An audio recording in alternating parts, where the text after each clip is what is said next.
YTN 뉴스 FM 슬기로운 라디오 생활. 안녕하세요. 아나운서 최영진입니다. 자, 어제는 쾌청한 하늘이 드러나며 가을 느끼기 참 좋았는데요. 오늘 전국 대부분 지역에 또다시 요란한 비가 예보되어 있습니다. 우산 꼭 챙기시고요. 자, 현재 수도권에서 사회적 거리두기 2.5단계가 시행 중이죠. 가게들이 일찍 문을 닫으면서 한강공원 같은 야외로 시민들이 몰렸는데요. 이에 서울시가 어제부터 일부 한강공원의 야간 출입을 통제했습니다만 공원 전체를 다 막을 수는 없다 보니 통제하지 않는 쪽으로 사람들이 또 몰렸다고 합니다. 자, 올해 내내 이어진 코로나 상황 답답하고 울적하시죠? 하지만 거리두기 2.5단계가 연장된 이번 주까지만이라도 우리의 협조가 절실합니다. 자, 오늘도 중요한 내용들 담아왔는데요. 요즘 커피숍, 식당 등 어딜 가도 입장하기 전에 반드시 출입 명부에 내 이름과 전화번호를 기록하죠. 자, 그런데 출입 명부를 쓴 뒤에 모르는 사람으로부터 남자친구는 있느냐, 술 사줄게 만나자, 이런 문자가 온다고 합니다. 개인정보 어떻게 관리되고 있을까요? 일부에서 알아보고요. 자, 3분여가 사전 녹화된 영상 띄워드립니다. 보이는 라디오로 함께해 주시고요. 2부는 자동차 상담 준비되어 있습니다. 자, 오늘도 알찬 YTN 뉴스 FM 슬기로운 라디오 생활 지금 바로 출발합니다. 네, 1부는 현장의 목소리로 생활 속 이야기 들어봅니다. 조금 전에 말씀드렸지만 사회적 거리두기 2.5단계가 시행되면서 요즘 커피숍, 식당 등등 어딜 가도 입장하기 전에 반드시 출입 명부에 내 이름과 전화번호, 방역수칙 준수 여부를 기록하도록 돼 있죠. 자, 방역을 위해서 전 국민이 협조하고 있는 부분인데요. 자, 그런데 출입 명부를 쓴 뒤 모르는 전화로부터 남자친구 있느냐, 술 먹자, 이런 문자를 받는다면 어떠시겠습니까? 하루에도 몇 번씩 쓰게 되는 내 이름과 전화번호가 어쩌면 악의적으로 이용될 수도 있지 않나, 이런 걱정이 드는 건데요. 방역을 위해 제공한 내 개인정보 어떻게 처리되고 보관되는 걸까요? 진보 네트워크 센터의 오병일 대표 연결돼 있습니다. 대표님 나와 계시죠? 네, 안녕하세요. 예. 자, 앞서 말씀드렸던 대로 뭐 식당이나 뭐 커피숍을 가게 되면 수기 방명록을 작성하게 되는데 대표님도 QR코드나 수기 방명록 작성해 보신 적 있으십니까? 네, 그러면 근데 저는 이제 수기 방명록만 작성을 해봤습니다. 아, 수기 방명록만요? 예. 수기 방명록 같은 경우에는 이렇게 안내가 되어 있습니다. 얼마의 기간 후에 폐기를 한다. 자, 법으로 정해져 있는 보관 기간이 있습니까? 그러니까 법으로 정해진 건 아니고요. 예. 중앙방역대책본부 안내문에 따르면 4주 보관 후에 폐기하도록 하고 있습니다. 아, 4주 후에는 파쇄 또는 소각을 해야 된다. 네, 그렇죠. 예. 이 QR코드를 사용하는 곳은 좀 불안함이 덜한데 QR코드 사용이 의무가 아닌 곳도 많습니다.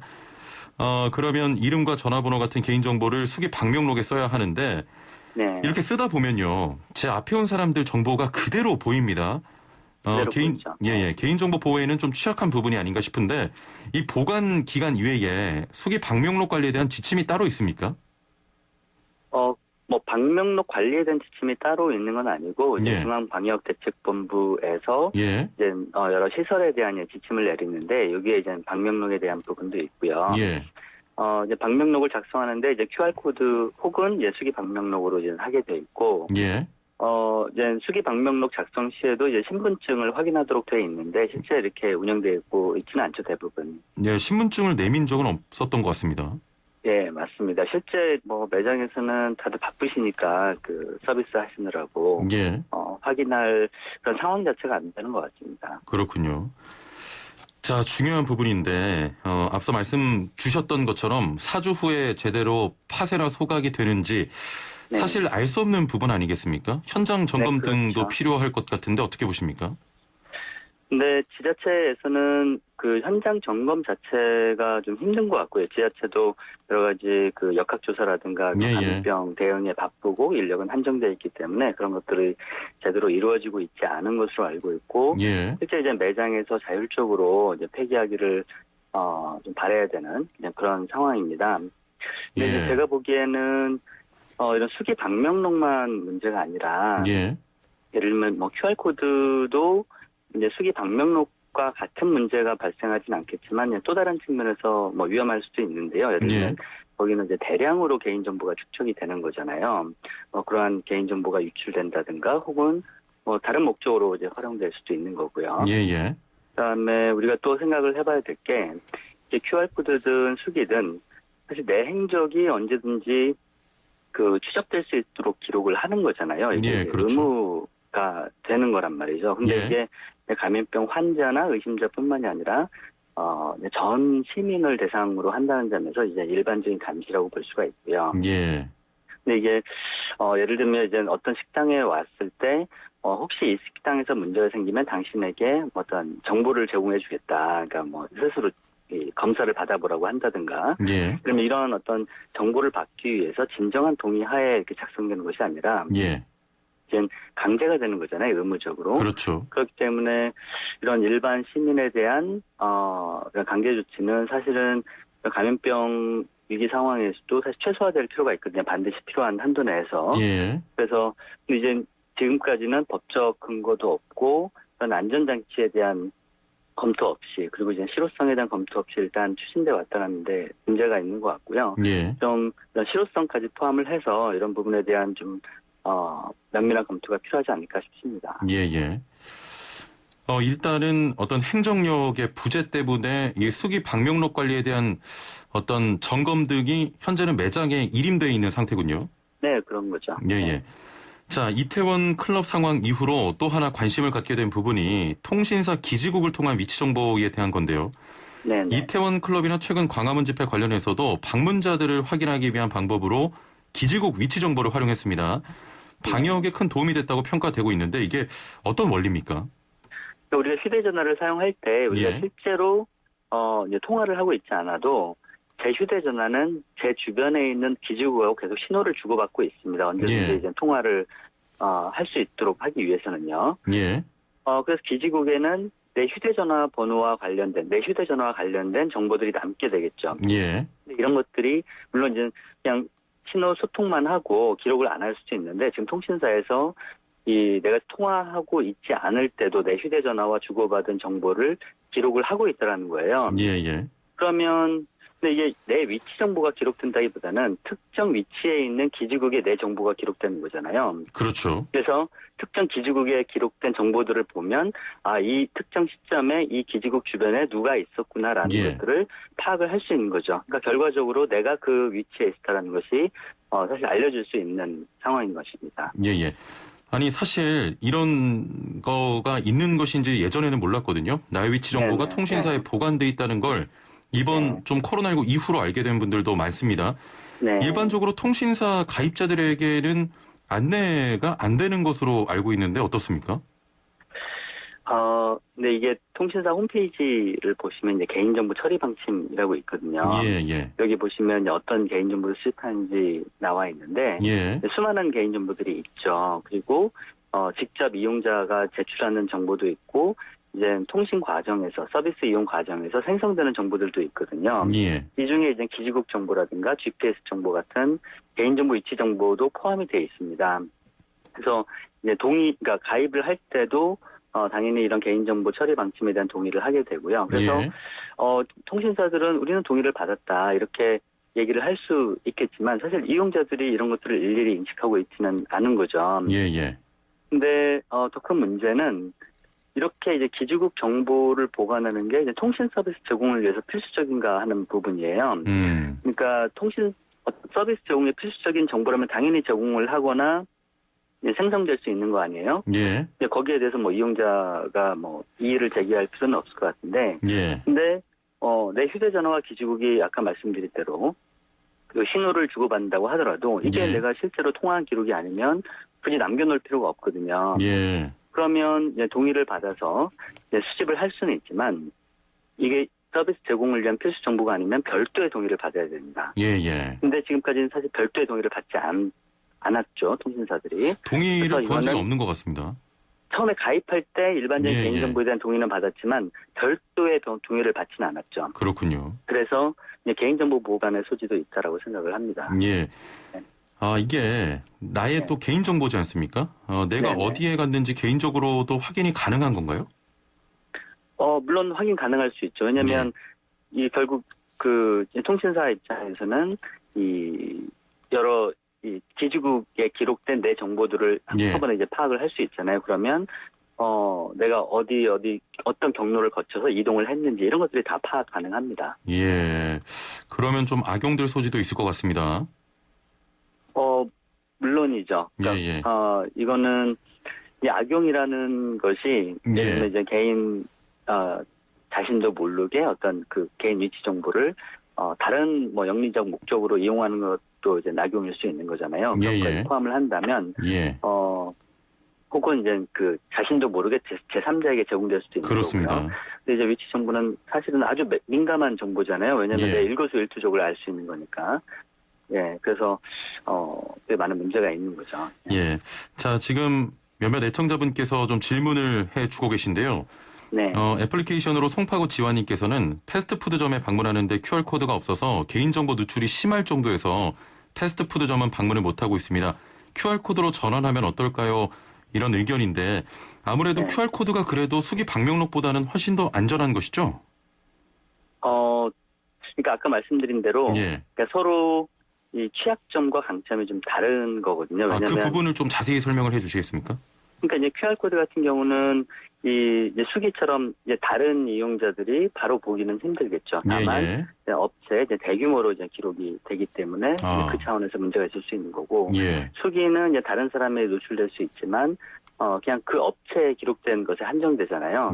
정보가 누적이 그런 측면에서는 사회적으로 보면 큰 위험성이 덜하다라고 볼 수 있는데 지금 이제 QR코드 같은 경우는 일부 사업장에 대해서만 의무화되고 있는 것으로 알고 있어요. 그 사업장에서도 QR코드 외에도 이제 물론 이제 수기를 원할 경우에는 수기로 작성할 수 있도록 이제 하고 있지만 말이죠. 그래서 그건 왜냐하면 QR코드를 사용하지 못하시는 분들도 있을 수 있거든요. 그러니까 이제 QR코드를 특히 이제 위험 시설 같은 경우는 지금 강제를 하고 있는데 QR코드 외에도 수기도 이제 병행하도록 하고 있고 그 외의 사업장에서는 QR코드를 도입할 것인지 여부가 이제 자율적으로 맡겨져 있는 상황인 거죠. 지금 위치 정보가 보관이 되고 있습니다. 근데 보관 기간을 보면 통신사별로 차이가 있는 것으로 알고 있거든요. 3개월에서 6개월 정도인데 보관 기간이 통신사마다 차이가 있는 이유가 뭘까요? 근데 이게 원래 저희가 통화한 내역이 있잖아요. 이걸 통신사실 확인 자료라고 하는데 이거는 이제 통신비밀보호법에서 보관 기간이 이제 의무화되어 있습니다. 예를 들어서 통화 내역은 12개월, 인터넷 로그 기록이라든가 기기 위치 정보는 이제 3개월인데요. 지금 말씀드린 기지국 접속 정보는 사실 실제 통신을 하지 않을 경우에도 기록이 되기 때문에 이 통신사실 확인 자료로 할 수 없고 법적으로 어떤 기록을 의무적으로 해야 하거나 기간이 지정되는 것도 아니거든요. 그러니까 이제 통신사 편의에 따라서 기간을 설정하고 있는 거죠. 그러면 3개월에서 6개월이 지난 정보는 확실하게 폐기가 되고 있습니까? 그거는 역시 이제 통신사가 통신사의 이제 이름이 되고 있는 건데, 통신사가 자신들이 그렇게 이제 뭐 예를 들면 3개월 보관하고 있다라고 약관에 이제 명시를 하고 있기 때문에 그렇게 적용하지 않으면 이제 약관 위반이 되는 거죠. 자, 일각에서는 이번 기지국 위치정보 제공 과정에서 이동통신사들이 좀 빅데이터 활용을 위해서 가입자들의 휴대전화 위치 정보를 몰래 추적해왔다 이런 주장도 있는데 감염병 방역 목적으로만 사용되고 있는지 확인이 되는 부분입니까? 네, 이런 기지국 접속 정보가 감염병 방역 목적으로 수집하고 있는 게 아니거든요. 이미 수집된 게 있기 때문에 감염병 방역 목적으로 활용을 요청을 해서 이제 제공을 받은 거죠.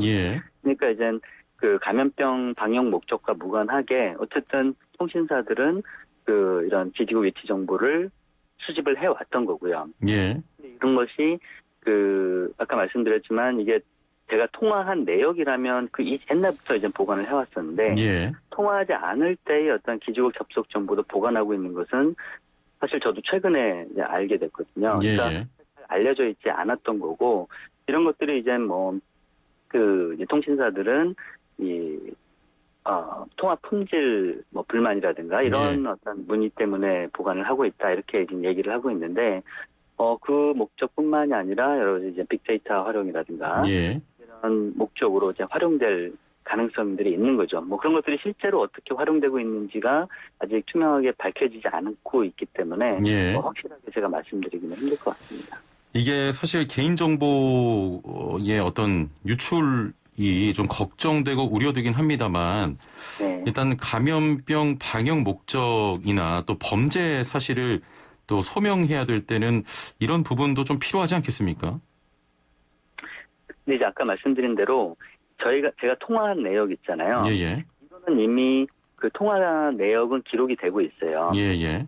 예, 근데 이제 지금 그게 문제가 아니라 통화하고 있지 않는 그런 이 기록들도 계속 이제 보관이 되고 있다라는 게 문제거든요. 통하지 않고 있는 기록들도 다 보관이 된다.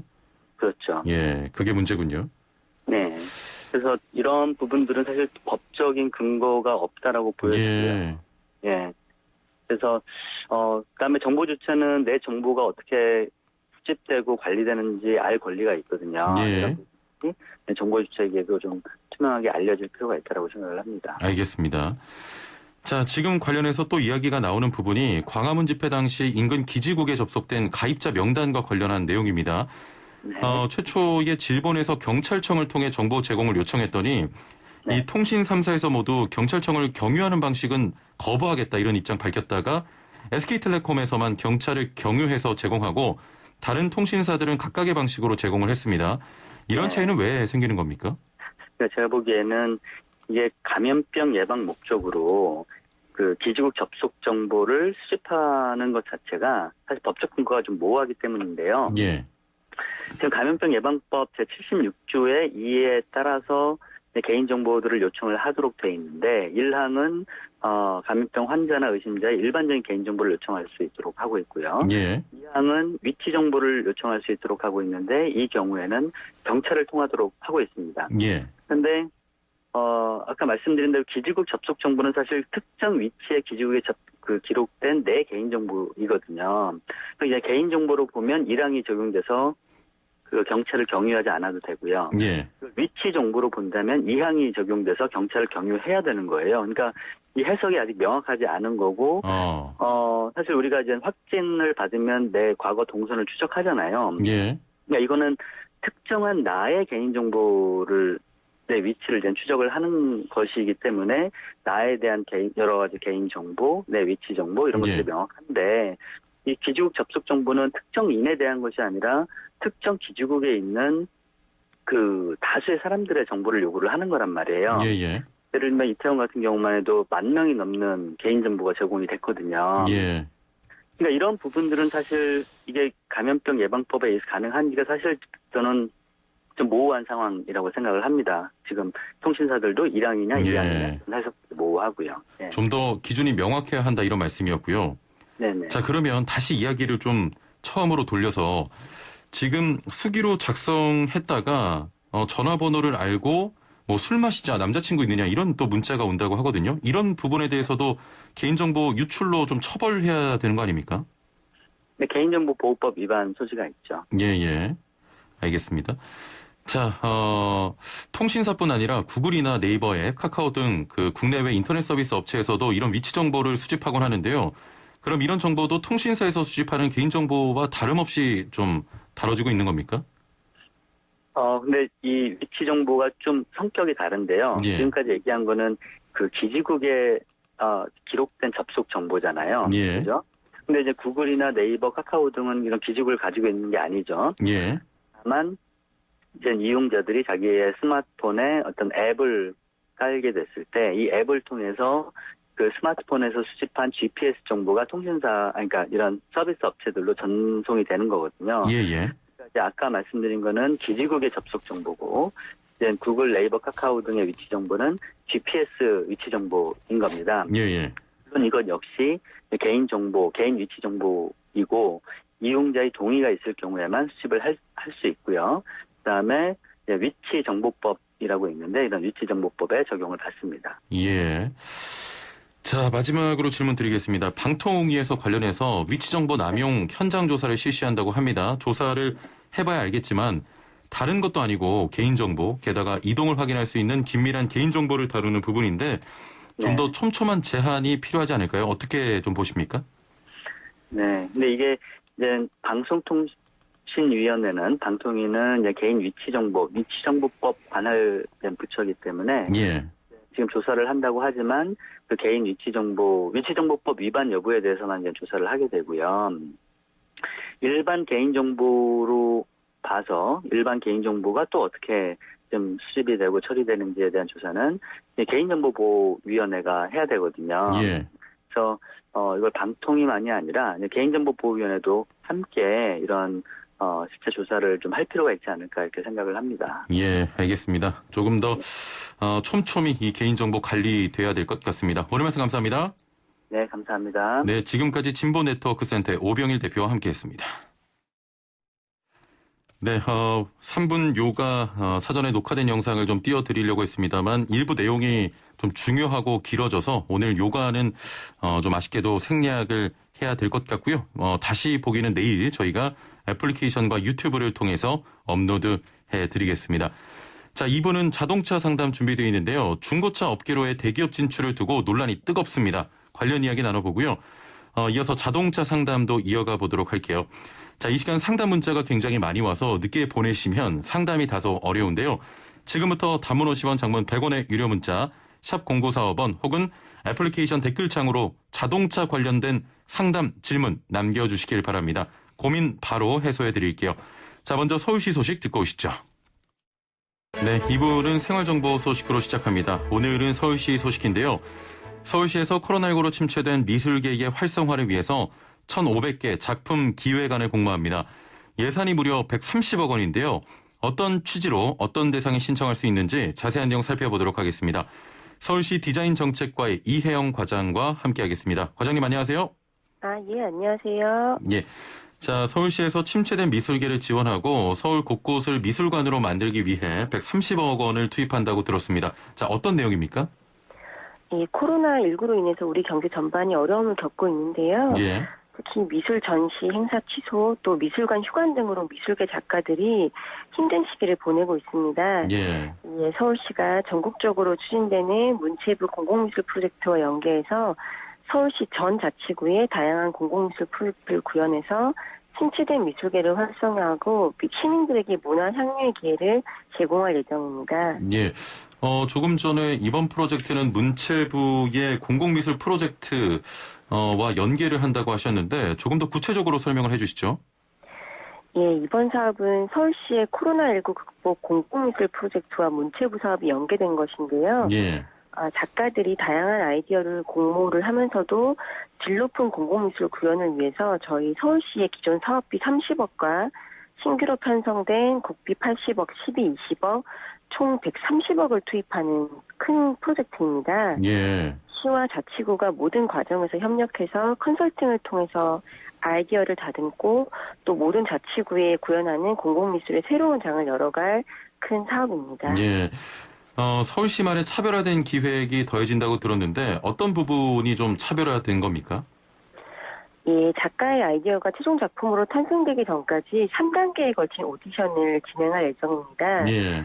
1단계로 1,500개의 작품 기획안을 전문가 심사를 통해서 선정을 하고 그중에서 2단계로 우수한 작품을 300개를 고릅니다. 예. 이 과정에서 전문가 컨설팅 지원도 이루어지고요. 3단계로 시민과 전문가 심사를 통해서 100개의 작품을 선발하고 모형 전시까지 개최를 합니다. 예. 그리고 이후 최종적으로 우수작 25개에서 50개의 팀을 엄선하게 됩니다. 예. 자, 그러면 지원비는 어떻게 되는 겁니까? 예, 참여 작가는 단계별로 100만 원에서 최대 500만 원까지의 제한 보상금을 지원받을 수 있는데요. 예. 1단계 1,500개 선정되시면 100만 원, 그리고 우수 제안작 300개는 추가로 100만 원이 지급되고 3단계에 선정된 100개는 다시 추가로 300만 원, 총 500만 원을 지원받을 수 있게 됩니다. 예. 그리고 최종 선정된 작품의 경우에는 사업비가 4억 원인 문체부 프로젝트에 참여할 기회를 얻게 됩니다. 예. 응모 유형의 차이가 있는데 어떻게 선택을 하면 되는 겁니까? 예, 작가분들은 서울시에서 공공미술을 하고 싶은 장소를 자유롭게 발굴하시거나 예. 또는 자치구에서 제안한 대상지를 배경으로 자유롭게 아이디어를 제안하실 수 있는데요. 작품 응모 유형은 총 4가지입니다. 첫 번째는 회화나 조각, 건축, 미디어 아트 등 작품 설치하는 유형. 예. 두 번째는 문화 공간이나 전시 공간을 조성하는 것. 세 번째는 스트리트 아트와 같은 도시 환경 개선, 그리고 네 번째는 소규모 커뮤니티 활동과 같은 무형 예술 프로그램 등인데요. 예. 이 중에서 한 개를 선택해서 제안하시면 됩니다. 네, 알겠습니다. 마지막으로 신청 방법은 어떻게 되죠? 예, 서울시는 이번 공모를 통해서 전체 미술인들이 이 사업에 참여하기를 희망을 하고 있는데요. 예. 공모 신청은 공모전 사이트 코로나19 서울 퍼블릭 아트 프로젝트.com을 통해서 신청하시면 되고요. 지난 9월 4일부터 접수를 받고 있고 9월 28일까지 예. 이어지게 됩니다. 열정 있는 분들의 많은 참여를 부탁드립니다. 네, 예술가분들의 많은 관심과 참여를 부탁드립니다. 오늘 말씀 감사합니다. 네. 네, 지금까지 서울시 디자인정책과의 이혜영 과장과 함께했습니다. 네, 매일매일 각 분야 전문가들과 함께 생활 속 다양한 궁금증 해결해 봅니다. 자, 지난해 중고차 거래 규모는 224만 대, 금액으로 무려 30조 원에 달한다고 합니다. 신차 시장보다 훨씬 크다고 하는데요. 가격 부담을 줄이기 위해서 비슷한 가격이면 조금 더 좋은 차를 사기 위해서 중고차 시장 찾는 분들 많습니다. 자, 그런데 지금의 중고차 시장에 대기업이 들어온다면 어떤 변화가 생길까요? 중고차 업계로의 대기업 진출을 두고 논란이 뜨거운데요. 어떤 내용인지 자세히 살펴보겠습니다. 자, 방송 들으시면서 자동차에 대해 궁금한 점 있는 분들, 단문 50원, 장문 100원의 정보 이용료가 있는 문자 메시지 샵 0945번으로 질문 보내주시면 되고요. 애플리케이션 댓글창도 열려 있습니다. 자, 이 시간 상담 많이 들어오는 코너이기 때문에 늦으시면 상담받지 못합니다. 지금 서둘러 주시고요. 자, 그럼 함께 말씀 나눌 분 모셔보죠. 대림대 자동차과 김필수 교수와 함께합니다. 안녕하세요. 네, 안녕하세요. 예. 거듭 말씀 드립니다만 네. 이 시간만 되면 정말 상담 문자들이 많이 들어오는데 네. 뒤늦게 보내시는 분들이 많아서 네. 좀 아쉽게 상담을 못 해드리는 경우가 많잖아요. 네, 그렇죠. 오랜만에 교수님의 인기 비결은 뭐라고 좀 생각하십니까? 일단 말이 좀 빠르고요. 많은 시간 동안 예. 예, 시간은 길지 않지만 빠른 속도로 하다 보니까 예. 일단 횟수가 좀 많아지지 않나. 아, 상담할 수 있는 횟수가? 맞습니다. 저는 교수님만의 또 매력이 있다고 생각을 합니다. 네, 아주 친근하고 고맙습니다. 아주 네. 전국을 찌르는 어떤 그런 해결 방법? 아이, 감사합니다. 왜 이렇게 부끄러워하세요? 자, 중고차 시장으로의 대기업 진출. 네. 이 대기업에서 중고차를 뭐 판매한다는 겁니까? 굉장히 중요한 부분들입니다. 일단 예. 신차가 한 국내에서 170, 80만 대 정도 되거든요. 아까 말씀하셨다시피 이 중고차 시장 자체는 B2B까지 합치면 약 거래 대수가 370만 대입니다. 예. 굉장히 크죠. 근데 예, 이제 B2C 개념으로 따지면 230만 대 이렇게 얘기를 하거든요.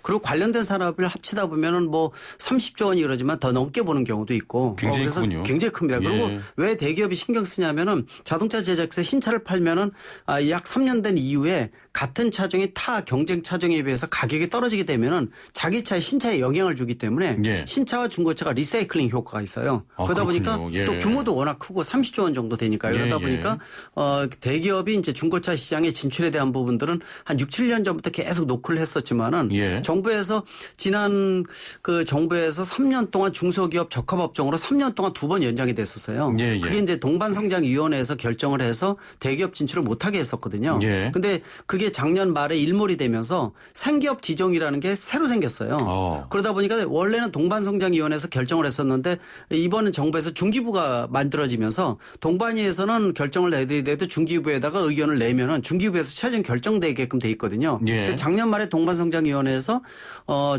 생기업 적합업종으로 부적합 판정을 내리면서 이게 무슨 뜻이냐면은 대기업이 중고차에 진출해도 괜찮다라는 의견을 중기부에다 냈어요. 그렇군요. 중기부에서는 예. 이걸 최종 결정을 해줘야 되는데 이게 시간이 지났는데 아직도 끌고 있거든요. 예. 그게 그만큼 이제 민감하다는 얘기죠. 예. 왜냐하면 딜러들이 최소 4만 명에서 10만 명 정도 되고요. 그러다 보니까 이게 개미들의 업종이다.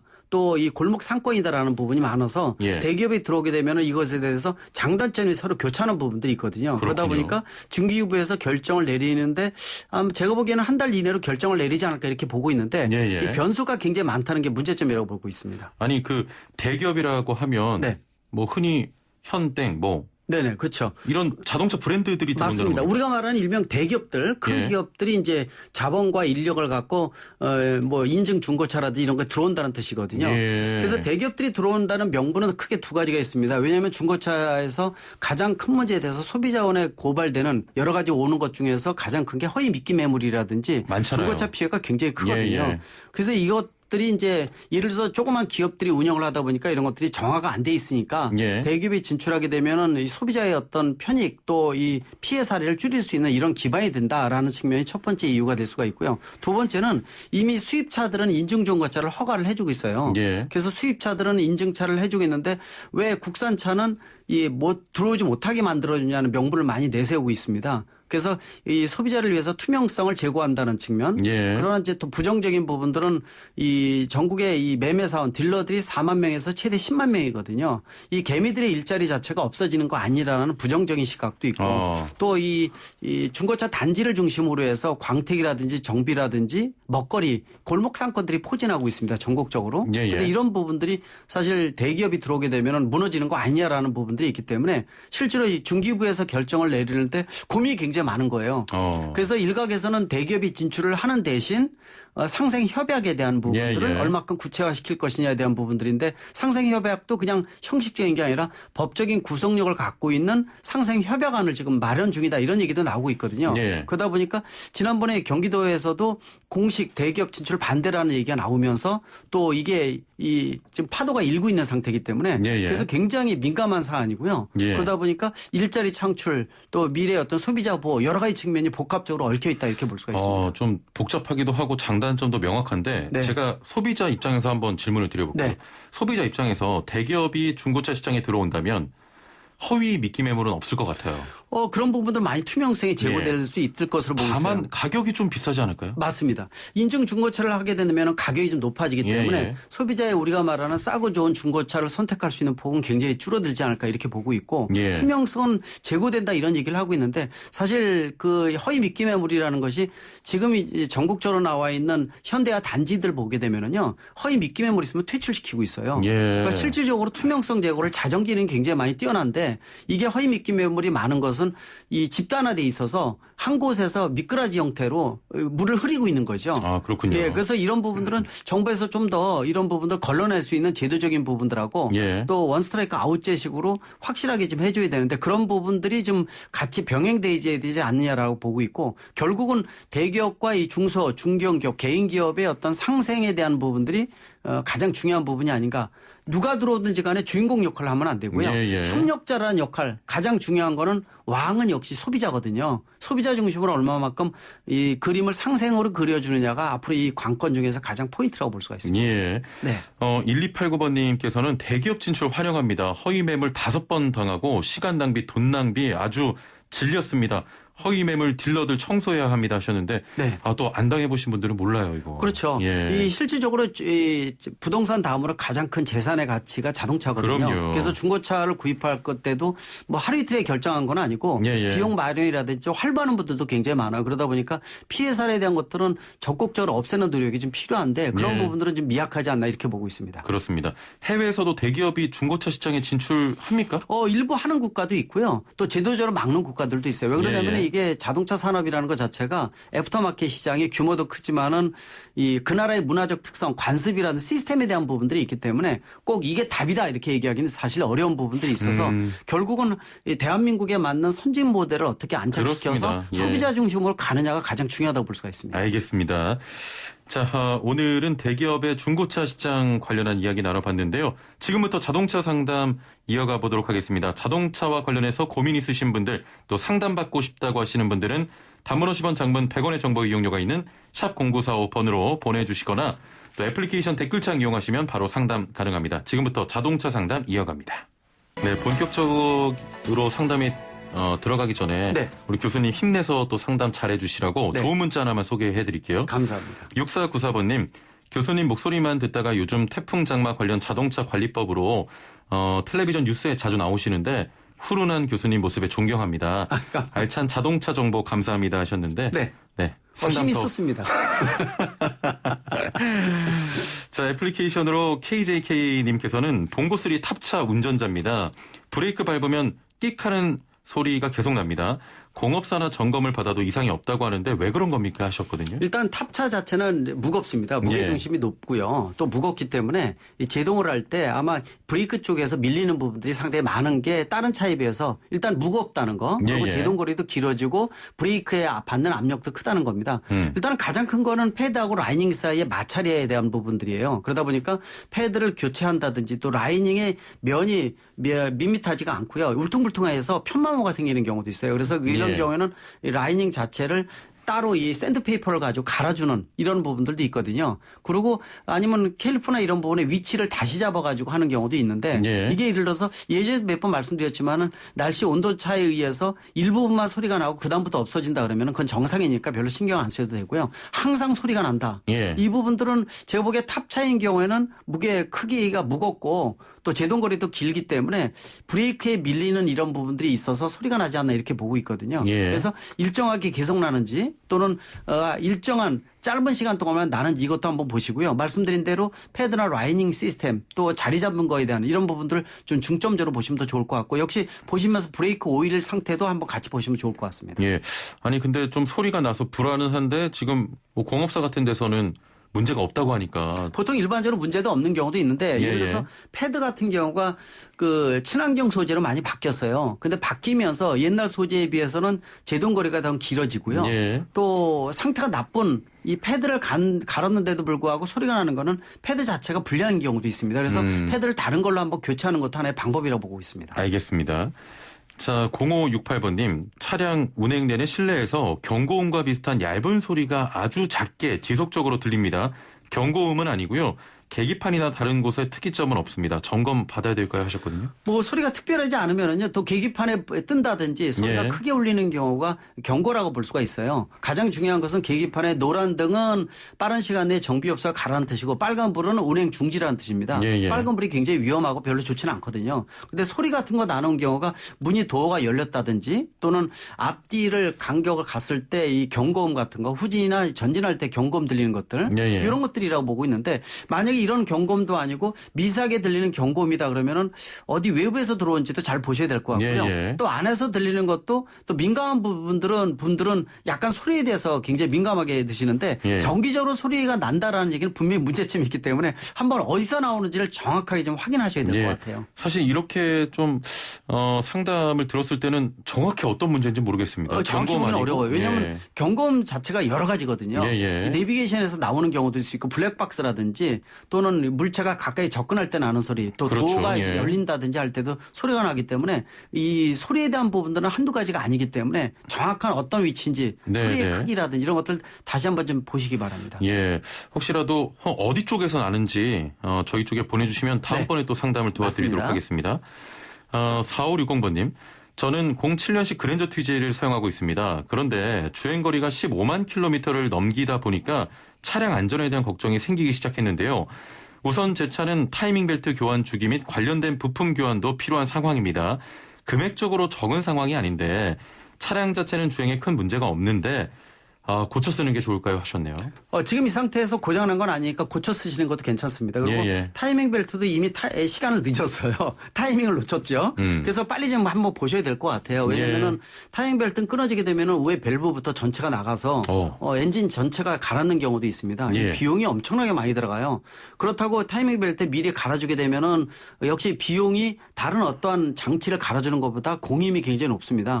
보통 수십만 원 정도가 나오거든요. 근데 말씀드리는 대로 타이밍 벨트만 갈지 마시고요. 텐션 베어링이라든지 물펌프라든지 관련 벨트 세트가 지금 나와 있거든요. 세트를 통째로 갈아주시면 될 것 같고 갈아주시면서 비용이 비싸니까 차량 점검 전체적으로 서비스 받을 수가 있어요.